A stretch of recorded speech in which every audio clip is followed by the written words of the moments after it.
Here we go. Awesome. Thank you, Jazz. And thank you everyone for joining all of us today. I'm really looking forward to diving in. I see we have Susan here. She is the creative director of our team. And so thank you. Yes, hi. I'm excited to have you all here. So yeah, let's just get started here. So I'm going to start by telling you a little bit about the consultancy in terms of some of the work that we've been doing, and kind of dive into, I would hope to have a conversation, like kind of see if you looked for any volunteer opportunities, and if not, maybe we can find you something. But COVID-19, as you all know, started at the beginning of this year in response to the pandemic. And so a lot of the organizations that we're supporting and helping includes small businesses, nonprofit NGOs, and UW departments.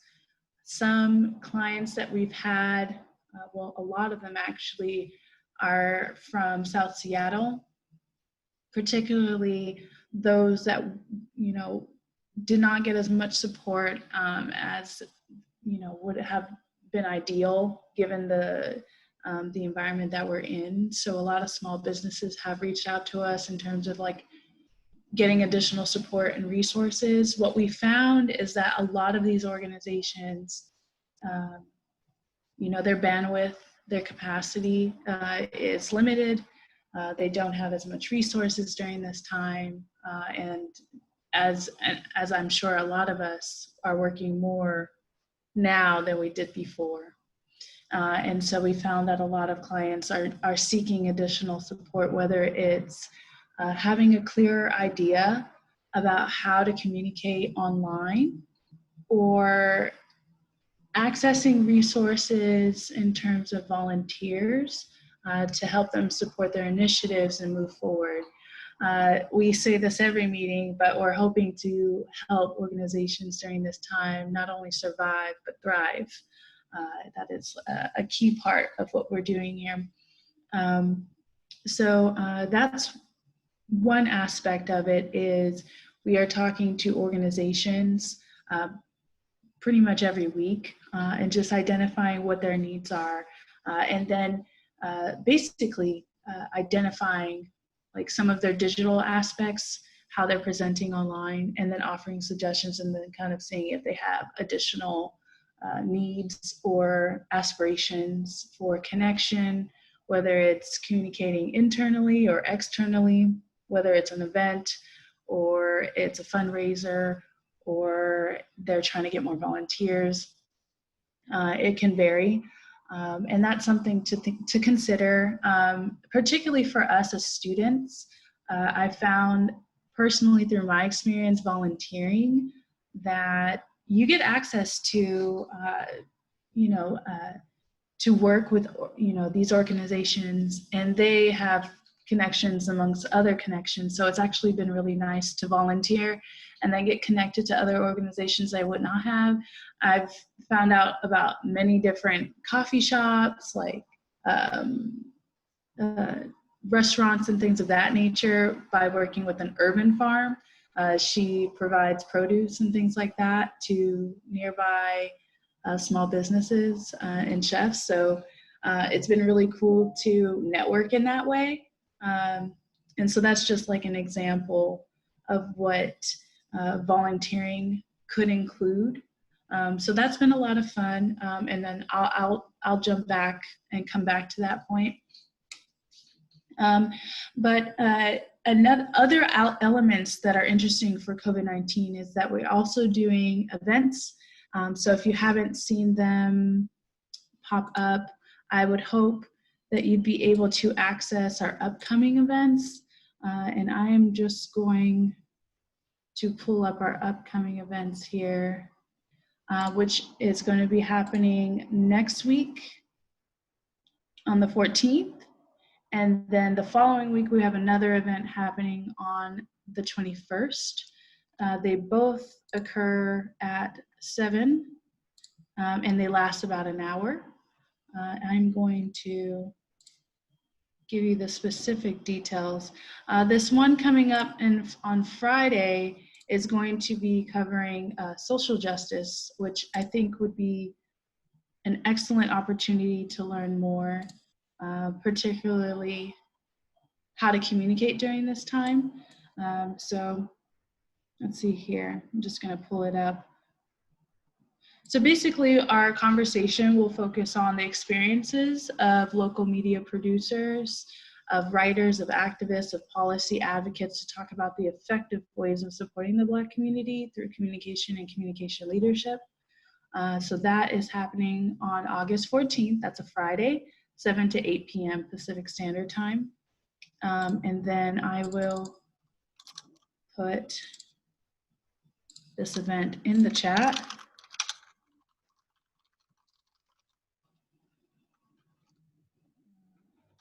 Here. And then we also have on, and feel free to jump in at any time if you have questions along the way.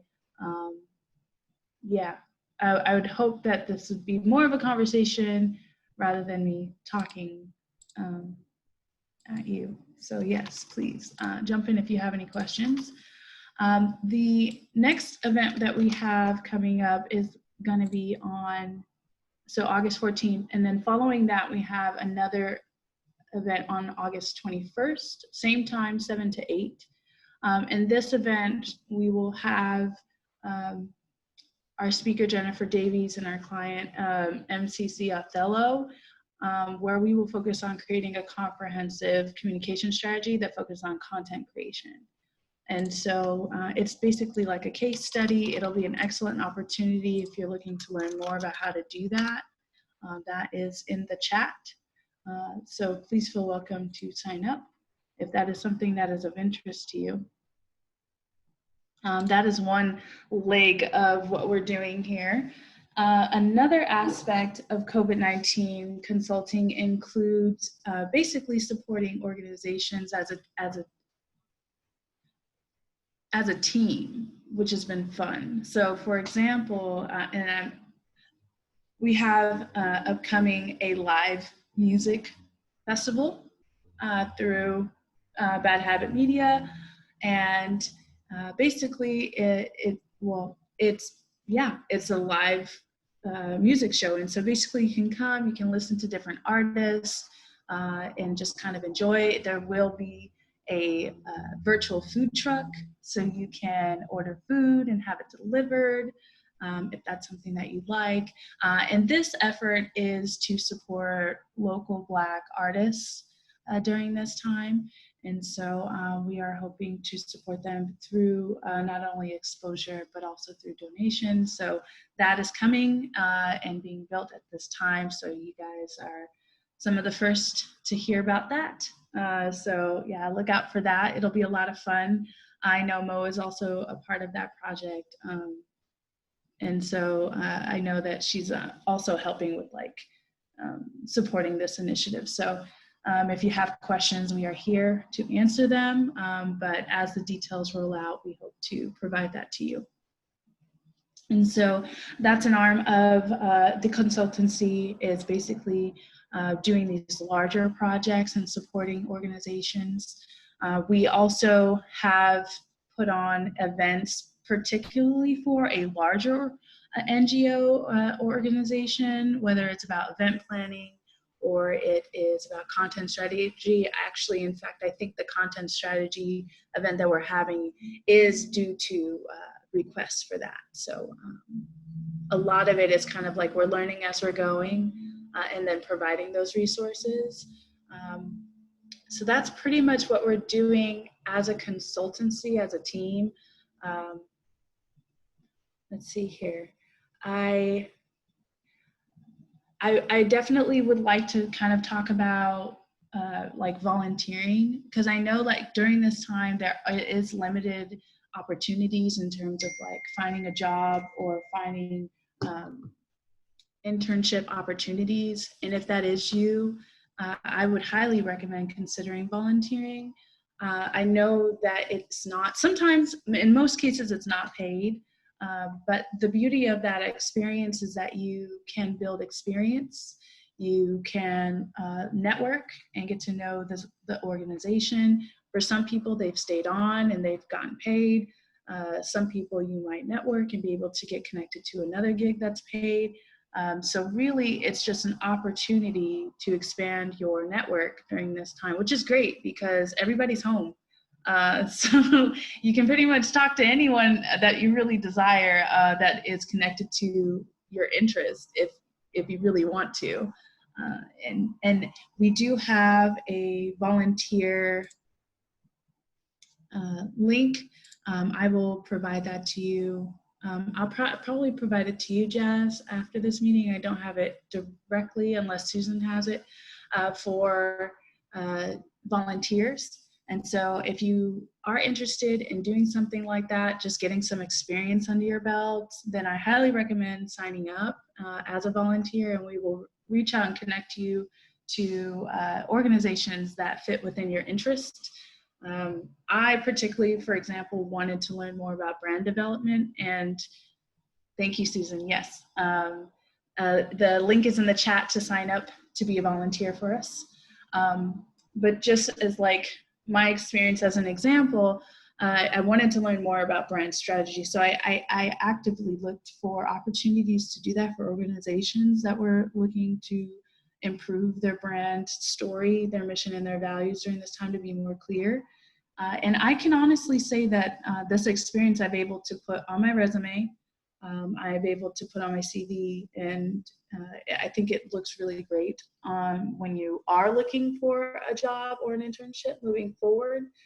So if there's skill sets that you are looking to gain, if you're looking to improve, or just a total new skill set, then this is the opportunity to do that. And you also get in the Comm Lead pipeline. So, you know, others get to work with you and then perhaps also connect you to other opportunities as, you know, they come along. So that is also a super huge plus of volunteering for COVID-19 consulting. So definitely that. Is there any questions, comments at all at this point before we move forward? I'm going to give it a minute. It's going to be an awkward silence.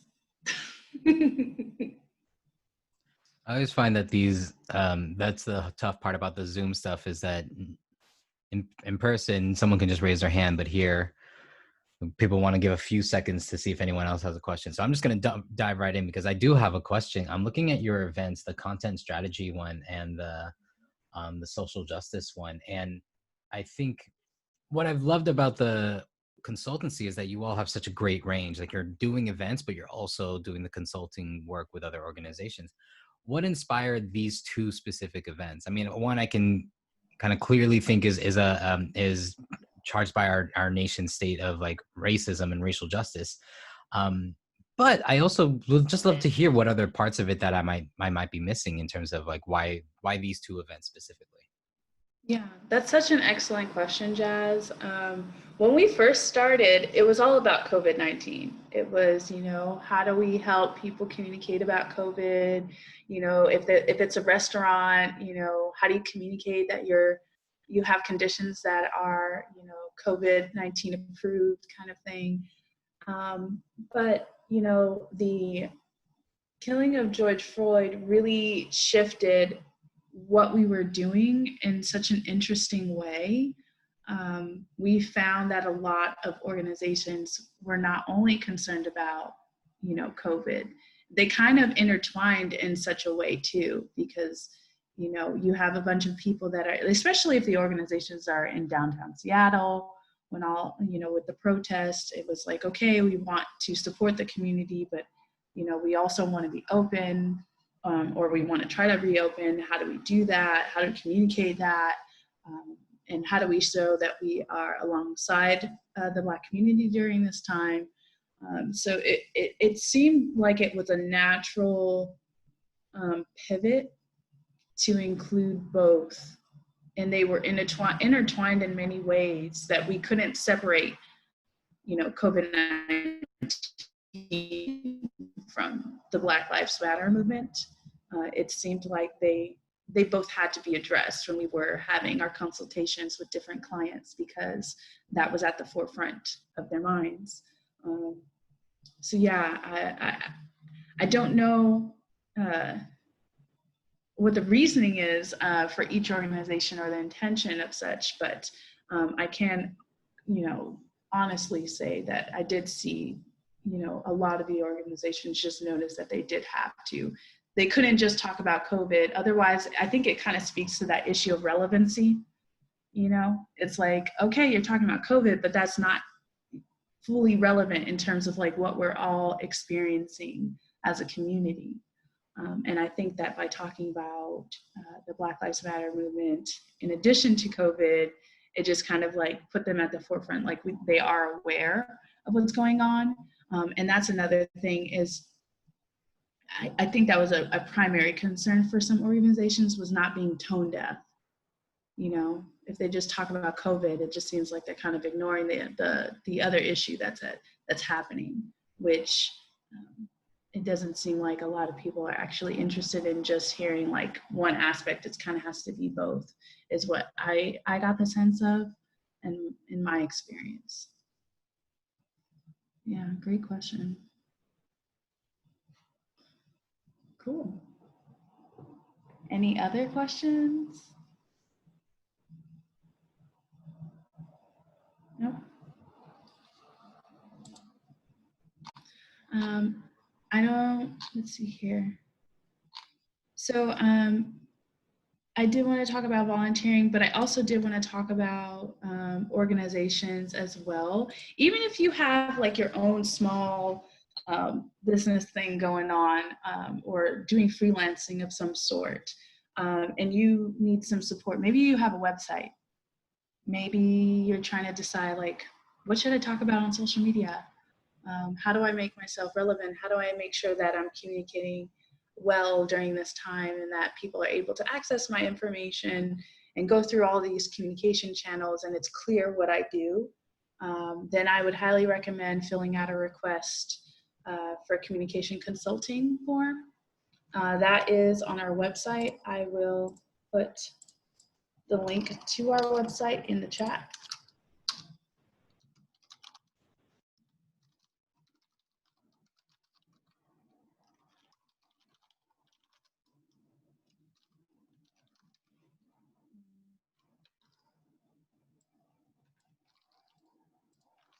There you go.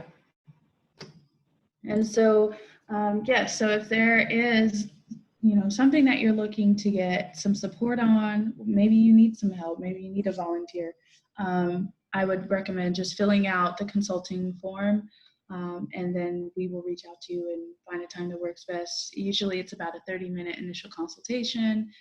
We do research prior to meeting with you.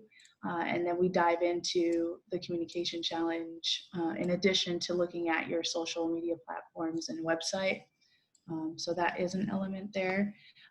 If you know someone that would like this type of support, whether it's a small business, whether it's another department, or if it is a nonprofit organization in Seattle, then please, encourage them to fill out this form.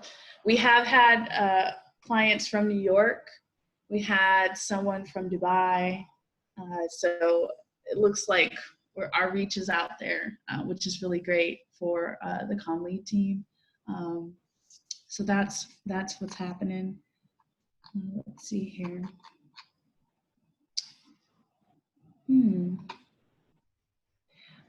One thing I've actually really appreciated being a part of the team is I am in the communities and networks track. I would consider myself a people person. I talk to people. But what's really cool is that I'm also working, it's kind of cool because we talk about all of this stuff in class, the marketing aspect, we talk about, like how to build stories and things of that nature, but then it's like putting it into practice. I think that if you when you're volunteering, you're actually getting those practical skills and practicing what you've learned in class, which is a whole lot of fun. And it's not like a paid job that it's like everything's on the line, like you have to make sure you get X, Y, and Z right. The cool thing is that, you know, you can access mentors. If there is a skill set you're trying to build, then accessing a mentor alongside you while you're working on a volunteer project is a great way to learn a new skill. I think that during this time, it's probably, if you have the bandwidth to do that, that's an excellent opportunity. So yes, certainly reaching out and getting connected to those. But one thing that I've appreciated is working alongside individuals that have video production skill sets, which I didn't realize how do I put this? Very technical. It's a very special skill set to have. And as a communications professional, I would say it's immensely important and valuable. I unfortunately don't have those skill sets yet. I haven't had to learn just yet, which I mean, I'm not upset about. I'm really happy that there are others that have these skill sets that I can work alongside of, but I do see, you know, the beautiful relationship between communities and networks and digital media.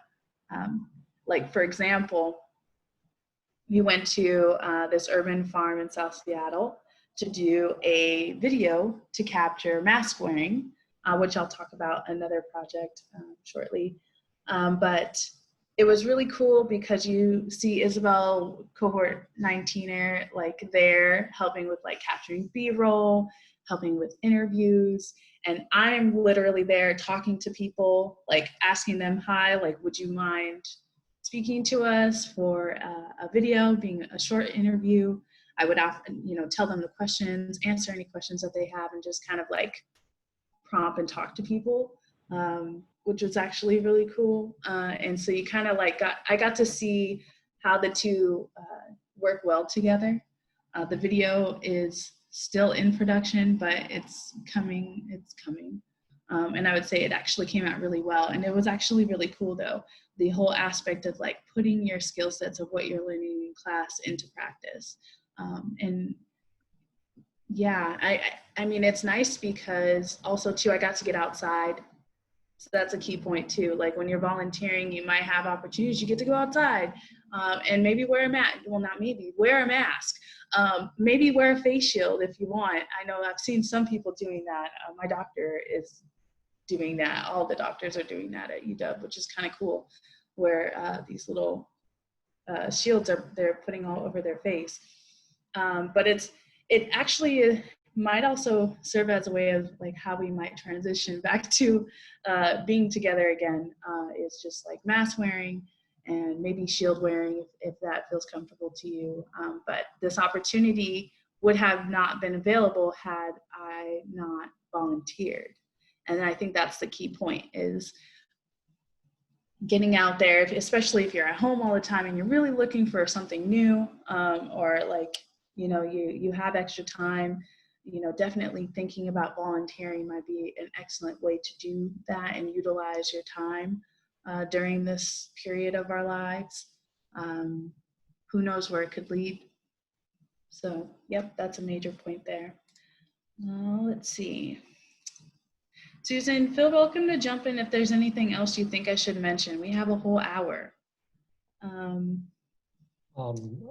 Hi, Sasya. Can you hear me? Yes, I can. Hi. Yeah, hi. Thank you so much for that, for the information. And they actually sound like really interesting opportunities. And I think the only problem is I'm actually not physically in the United States right now. I'm an incoming student, actually. And I was supposed to join in September 2020. And I think now that's going to get pushed. So I'm looking to join perhaps in Jan next year. Earliest in Jan, perhaps. So, you know, considering that things are remote, if there's any opportunities, if there's any avenues that I can help in, I would certainly love to. But I don't know how technically viable that would be because I'm in a different country right now, and I'm not even in the program yet per se. So, but I would definitely say that I would be on board and would be willing to help in any way I can, because this is it's an exciting opportunity. So Absolutely. Thank you so much. How do I pronounce your name? Gautam. Gautam. Thank you so much Yeah. for joining, and thank you for mentioning this, because it's such an important aspect, particularly for those that are not living in Seattle. The cool thing is that a lot of this work can be done remotely, particularly depending on like what you're doing. So video editing, you can do from your home. If you're developing a brand story, you can do from your home. A UX design, you can do that from your home. In terms of like the skill sets that you can build remotely, that's something that is available. You don't necessarily have to be in the program at this time to volunteer. We do have some individuals that are volunteering their time that aren't part of our program. So definitely, if you have like, skill sets that you can offer, that you can do from your computer and where you're at, then that is certainly welcome. And if there's something that you're looking to learn too, then we can also try to see what we can do about that. Does that answer the Yeah. I don't know if that was a question, but. No, yeah, it does. I was just saying that if it is viable, if it is technically viable, if I can help, I would definitely be willing to. So yeah. Absolutely. Would you, just curious, like what kind of skill sets would you say that you currently have that you are maybe doing professionally or like on your own time? So I work in the instruction design field. So I'm actually a content writer as of now in the technical space for technical courses and cloud learning subscriptions for a multinational company. So in my free time, I also do blog.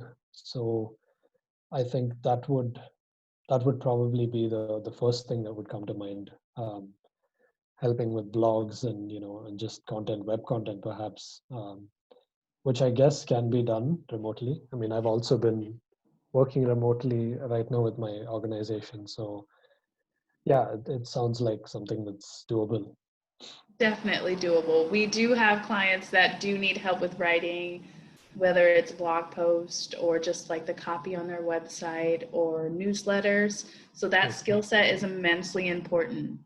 And so I would definitely encourage you to consider being a volunteer, because that is a skill set that people are needing.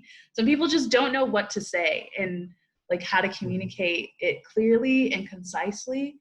And so I think that offering our skill sets in that area as communication leaders is definitely something that we can help others during this time. Meanwhile, we can also help develop our own skill sets. So excellent. That's awesome.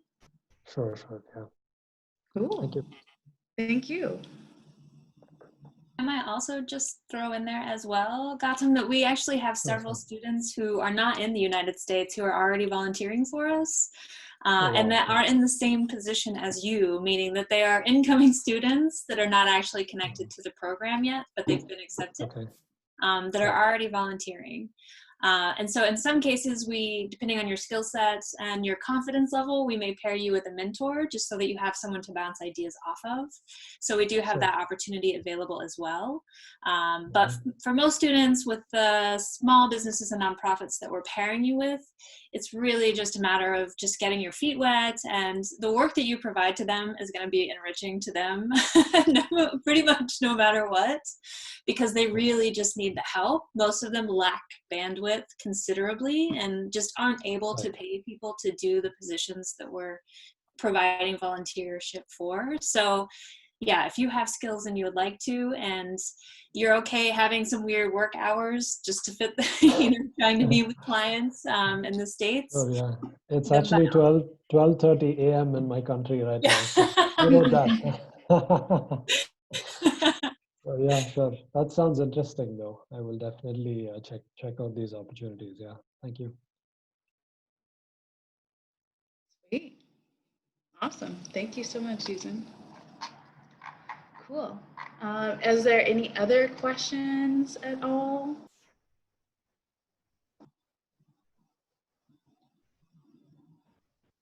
So okay, I can wait. That's okay, cool. So yeah, I'm kind of thinking we can start to talk about like what some of the projects might look like as a next step moving forward in our talk here.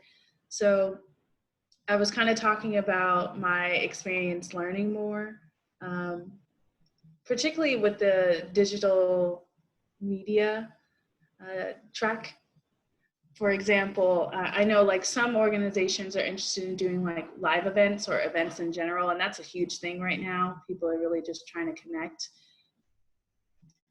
But it seems like there's like, and what I've learned is like there's different production styles that can be offered, which is cool. So you can do like really cheap, you know, not a whole lot of resources necessary, like Facebook Live event, where you can just record. Doesn't really require anything extra to do that. In terms of production, it might be like, you know, something where you can start off with. And then I know there is also like purchasing Zoom, but we all have Zoom, so that's really great. If you're a student, I know that's already provided to you. So that's another aspect of production that you can do, a bit higher in terms of production that you can offer. And then I know like the highest quality that you could do is like something like live event, live recording, which I don't know if you've seen. Let's see here.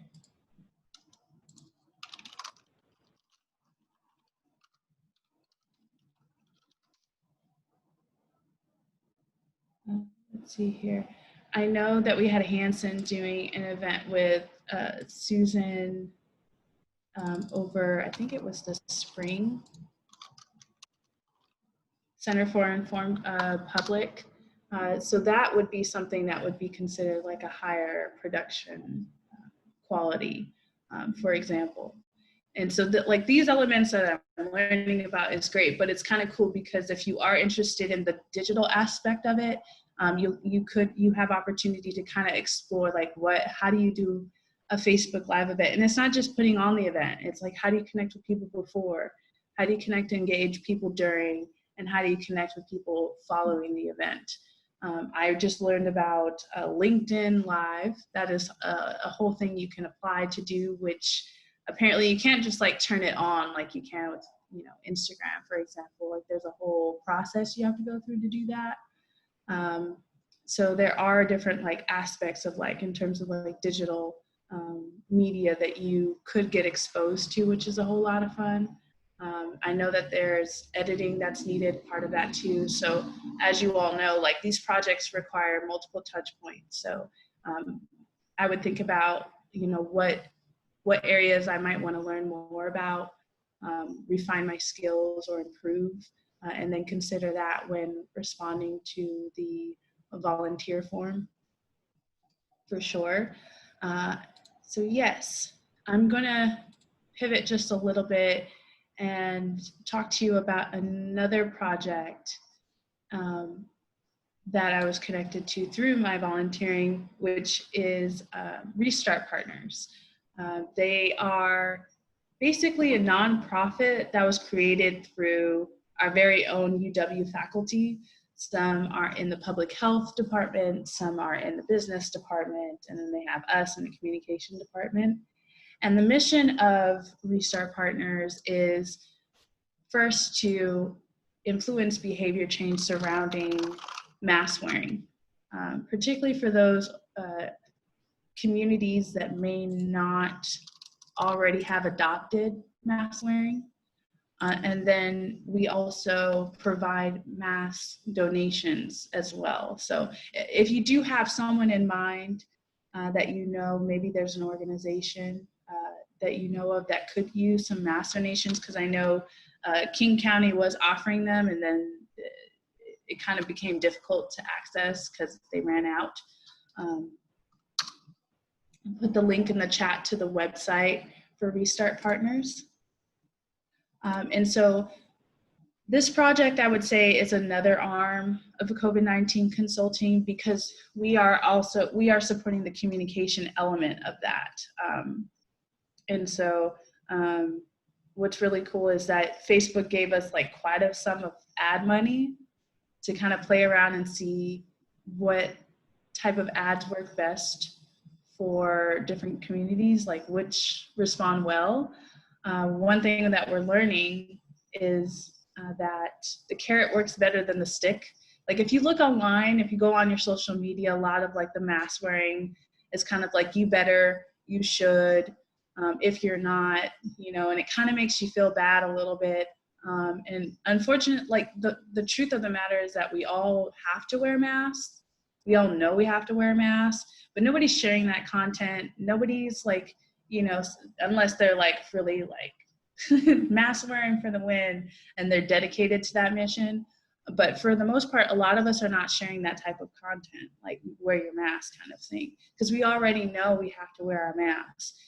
And so the intention of our team with Restart Partners is to basically just offer alternative content that maybe it's something like a tip, like how not to wear your mask, which like might include like having the mask like over your nose only, or like when it only covers your mouth but your nose is out, you know, things like that. It could be creative. And so I say all of this to say, like, it's an opportunity also to be creative during this time. I know that we have pretty much everyone on here I see in some form or facet do creative work.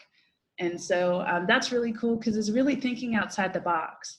And I think that it also speaks true, like as a volunteer, you have to think outside the box. You have to consider alternative ways to solve a problem that this organization may have.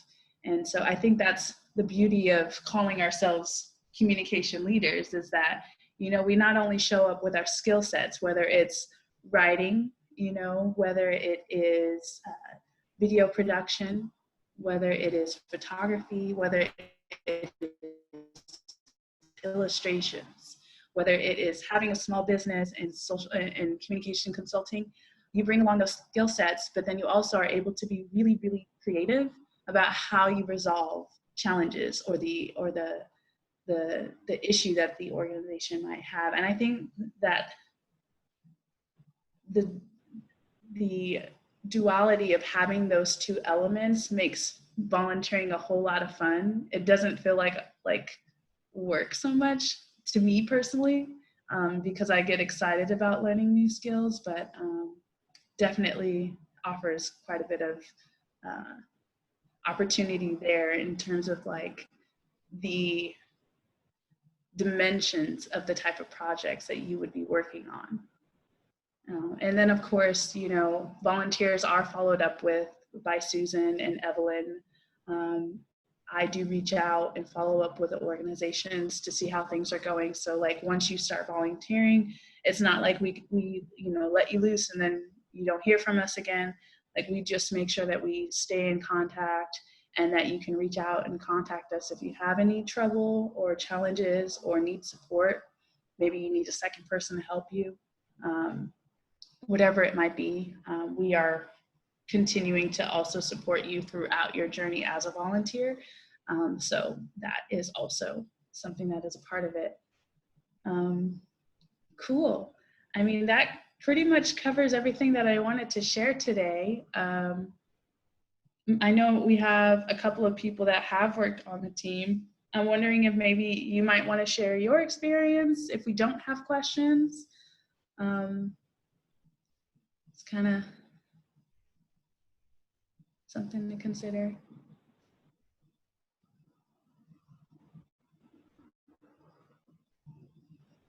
And if not, I could just find something else to talk about. We could do that too.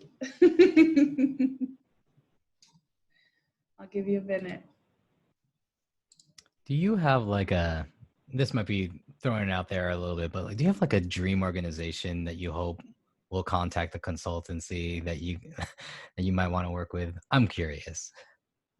Yeah. I'm pretty new to Seattle. Oh, Susan definitely does. And actually, hers contacted us. I'm just happy like an urban farm reached out to us because I love to learn about like gardening and growing stuff. Like if I could show you, I have plants all on my windowsill. So them contacting me was like, I'm good, I'm happy, like that A1. But Susan, can you tell them more about the org that reached out to us that you were really hoping about? Yeah, definitely. Jazz, I sort of had a small list, when we started the consultancy of just community organizations that I really enjoy and support. And like Northwest African American Museum was one of them, and they contacted us. The Rainier Valley Food Bank was one of them, and they contacted us.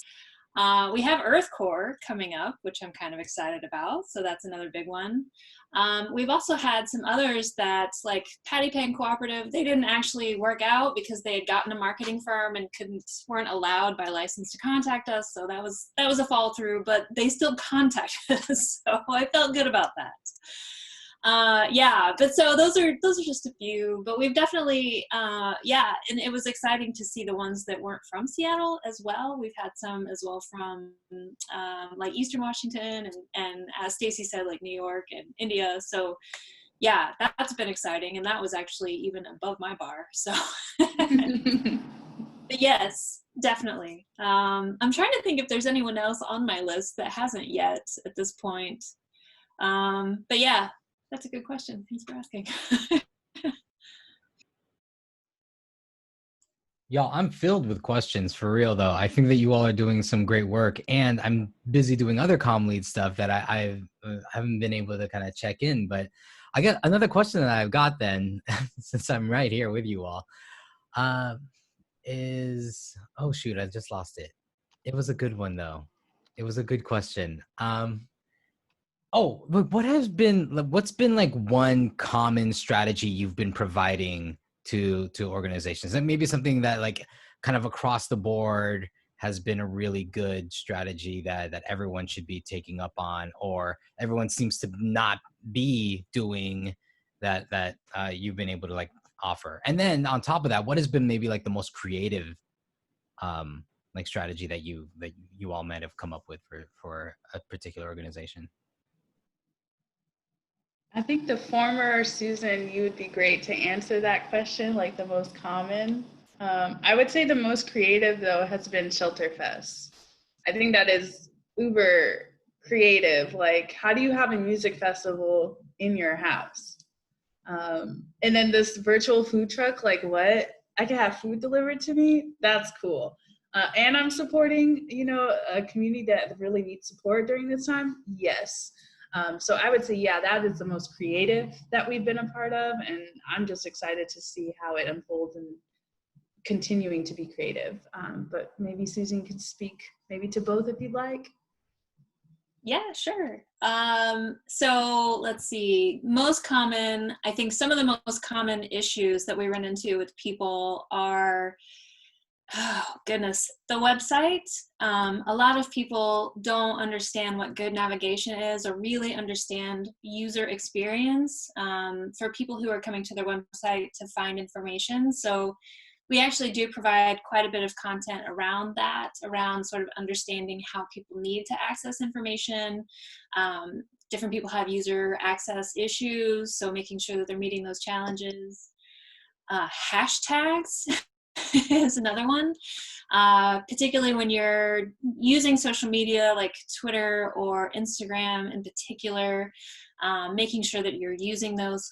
It's a pretty basic one for those of us who use it often, but for communities that aren't super familiar with the platforms or how they work, that's another one. And then it really varies based on whether it's a small business or a nonprofit. But I mean, a lot of the advice is just like, just how to use the platforms to get the most out of them. I think that a lot of people just sort of learn how to do the basic things like post something and put something on there, and then they're done. So really sort of trying to teach them a little bit more and empower them in their communication abilities. We try, that's really the main goal with the console, is to just make people feel empowered with the information that we're giving them, so that they can sort of take it and run with it to the best of their ability. But then also, if they need additional support through a volunteer, then we can provide that too. And creatively, yeah, I mean, Shelterfest is pretty great. So what we're helping them do, they put together sort of a pitch deck, but we've really been helping with the connection aspect of getting some of our Comm Lead contacts that are, you know, in Apple and Microsoft and Amazon and Google, connected to them to try and find sort of financial sponsorship. So that's been really interesting. And then also just brainstorming around how to do things that, well, none of us have necessarily done it, but I think that provides a lot of freedom and creativity in how we do it. So that's been really fun. So thinking sort of through like filming people, they wanted, you know, a higher quality production value for the performances that they're recording. So it's like, well, what if we, you know, did this or did that? And so I think they're going to film remotely, and then we're going to show that footage during the live event, but then still have follow up with the artist if people want to ask questions or engage. So I think there's, you know, a lot of flexibility and creativity that can happen with Zoom and sort of this virtual world that we're in now. Other creative things that we've done, let's see, we actually, when we talked to the Rainier Valley Food Bank, that was actually a really fun one, for the simple fact that they were trying to decide what to do for their annual fundraiser and trying to come up with different ideas for how they could maybe put it on, but also maybe have something where they're doing it in person. And so, yeah, we sort of bantered about with some ideas for that.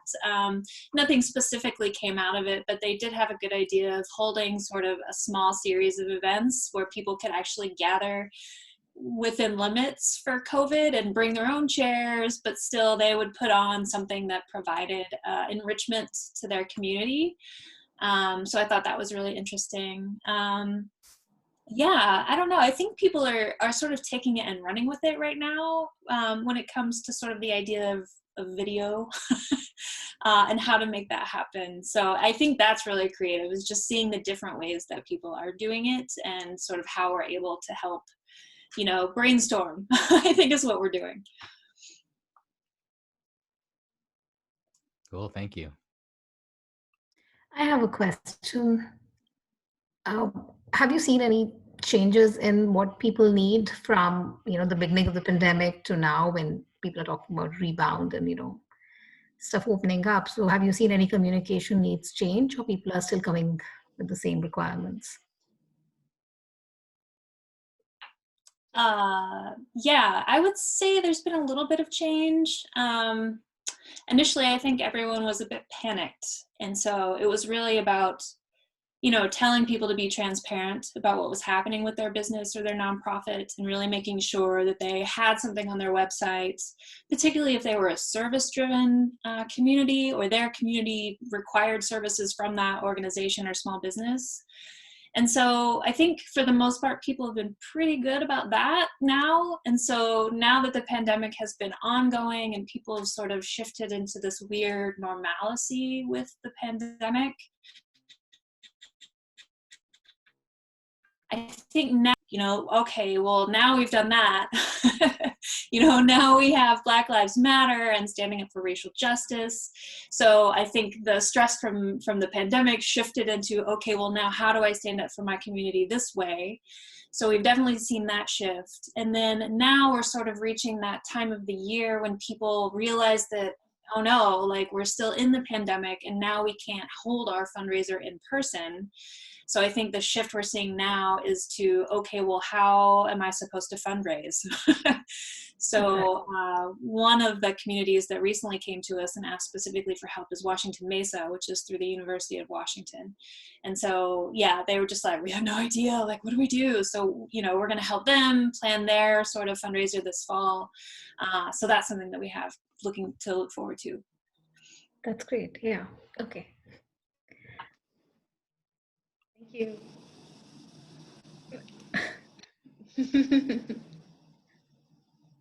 How are you guys doing? How's everything else? Is it been busy, or has summer been I don't know, easy. I'm just chit-chatting now because nobody has questions and we have a few minutes left. Let's make it a social hour. Yeah, let's do that. Yeah. I'm doing good. I started a routine, a Oh, morning wow. routine. Okay. I kind of like talked to Susan about this. We basically meet like 3-4 days out of the week, but I cannot stop talking about this routine. Basically, I'm just like, okay, I want to build new skill sets. How do I use this time to be efficient? I could wake up at 12 o'clock every day and just like wander throughout my day. And I could do that, but I was like, no, I want to be intentional. So I made a time that I wake up every day, and then I just like made some routine just to start with that I could start to build. So it was just like make a warm drink first thing in the morning. So I do that. And then what's really cool is that like now that I have like the schedule, like, okay, I get up at this time and I make tea. So what else can I add? Right? So if I want to learn a new skill set, I got a ukulele. I can play Wow. for you guys if you want. It's social hour. But I've been learning that, and so that's been a lot of fun. And I just fit 10 minutes, 20 minutes out of my morning to do that. So I would say I'm just trying to utilize my time well, but also making sure I take care of myself, and not overextend. And that's been a key thing. Is like boundaries around my time, like when to say yes and when to say no. Even when it's like a really cool opportunity, it's like considering how much time I truly do have and making sure I take care of myself during this time, because we are still in a pandemic. So that's how I'm doing. That's a cool idea. Yeah. I just had a week-long staycation. I was home and just I took off from work and just had a good time. So it was nice. Nice. Yeah, the consultancy we've been at a nice pace, I would say. It was really, really busy at the beginning of the summer. And honestly, we haven't really done a big push for clients. And I would say it's probably been a month and a half. Like it's all been organic at this point, which is ideal. Just clients recommending us to other clients and so on and so forth through that chain. But the last few weeks, I would say, have been a little bit slower, but honestly, I've been having to put together a budget proposal for the coming quarter and doing some other things. So I think that is okay. And it gives all of us time to breathe as well, because it has been very busy, particularly, like Stacy and I and Evelyn and those of us that are sort of really in it on more of a day-to-day thing. Not that everyone doesn't have some piece of it, not to say that at all. Everyone has done an amazing job and I love it. But also just, like we're in the consults every day, like 3 days a week. So it's a lot of video time and a lot of research and a lot of following up and then volunteer contacting. So it's been nice to have a slightly slower pace. That's awesome. And now with fall coming, did you all hear, I don't know, the Google News was like a downer, they are going to be working from home till June. Like, no. But yeah, I think you would have more clients looking at, using the learnings from the last few months and then, pivoting to the virtual format. So that's awesome. Would be fun. Yeah. We're also restructuring a little bit, which is kind of exciting because we're getting a separate website. So we're actually making it real. And then we'll probably be getting some social channels just so that we can actually, show the skills and the things that we're teaching people that to have skills in. So I think that'll be worthwhile. So we have someone that's working on our website right now, so we can also highlight our Comm Lead skills through our own website, which I think is exciting. And then, I think there is some restructuring happening within the Comm Lead department in thinking about how the partner program might fit in with what the consultancy is doing. So lots of conversations around that, but all in all good things. Good things, exactly. Yeah. That's nice. Yeah. And how are you doing, Ekta? How are things going with you? Things are going well. I need to, it's on my to-do list today to get the KCDS stuff going. So that's happening. I'm one of the volunteers with COVID consultancy. So yeah, we have a meeting tomorrow, right? I believe we are, yeah. Exactly. So yeah, things are going well. Hopefully, we'll have something to show for Lekki tomorrow. Yeah. Great. Well, it looks like we're at the top of our time, everyone. Jazz, is there any other notes to offer today? No, other than thank you for being here. Thank you for sharing with us the COVID-19 consultancy and getting to hear the work that you all are doing. Don't forget, in the chat, there are links to the different events, the 2 events that are happening, and the volunteer form to volunteer for the COVID-19 consultancy, which is, you all are doing incredible work. So Stacy, Susan, thank you so much for coming in and chatting with us about it. And I hope to, and we're excited to see how it continues to evolve for you all throughout the rest of the summer and into the fall, I'm assuming. Or we don't know where our work is going, but in a lot of ways, that's a great opportunity for us to get excited about the different innovative ways that we're navigating through this. So thank you all. I'm assuming if anyone has questions, they can reach out to the both of you. Yeah, for sure. I will put my email in the chat. So yeah, go ahead and send me an email if you have any questions, particularly around volunteering or the consultancy. And if I don't have the answer, I'll find someone that does. And that's the point of consulting, right? If you have time to consult. That was always a thing that I learned in student affairs. So with that, keep in mind next week we'll have just like another social hour for our Comm Lead. We don't have a topic for that set up yet. So if you have an idea, please go ahead and fill up the host submission form that was sent out. And we do have a bunch of other ones that are being finalized in terms of dates. So we do have a handful of stuff that's going to happen here in August soon. So yeah, with that, thank you, everyone. Thank you again, Stacy. Thank you again, Susan, for your help and for sharing. And we will see you all next week. Thank you. Thank you, guys. Bye-bye. Bye, everyone.